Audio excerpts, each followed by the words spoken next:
All right, the Browns did pull off a much-needed victory last night against the Steelers. It was obviously snowy, and those conditions may have been the most memorable part of the game. Here's our Mike Polk-Jr. with his take. Remarkable, isn't it? How two different people who have two totally different positions on an issue can both point to the exact same thing and claim it as evidence to support their argument. But that's exactly what happened to Browns fans last night when the snow took over the narrative in the shockingly entertaining showdown on the shore of Lake Erie. There were excellent visuals aplenty for both dome devotees and dome deniers, depending on their perspective. Anti-domers raved about the wintry conditions and saw it as an excellent example of how football was meant to be played. While those down for the dome saw it as a reminder that since leaving the jungle thousands of years ago, humankind has made incredible technological strides to protect ourselves from these very elements, and perhaps we should do so. Regardless, it made for great visuals. These are two teams who most people predicted would be in opposite situations by this point in the season. But as is so often the case, the Browns forgot to be good even though they were supposed to be, and the Steelers forgot to be bad even though we want them to be.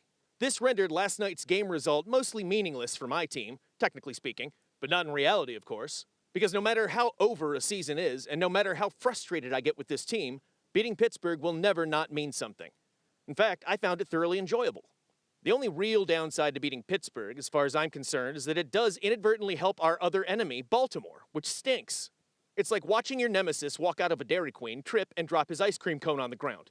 You get to watch him get sad, then go back in and get another ice cream cone. Hilarious, right? But then you find out that that Dairy Queen is owned by the Baltimore Ravens, who therefore benefit from the other enemy's misfortune. Not ideal.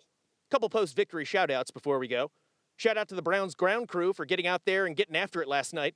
Not all heroes wear capes, some push shovels. Speaking of, shout out to the shirtless Browns bros in the snow. Thanks for always being willing to show up and show out to rep the city on national broadcasts, regardless of the temperature or if you've ever been on an exercise bike. And finally, shout out to the Browns for helping to maintain one of the weirdest streaks in football. Pittsburgh is now 0-8 since 1980 when playing on Thursday nights against AFC North teams. That now includes 4 losses to the Browns. That's right, Pittsburgh. Maybe you're headed to the playoffs and we're circling the drain, but never forget that we've owned you on Thursday nights since the show Magnum P.I. debuted. And we still do. Take your wins where you can get them, Cleveland. Go Browns.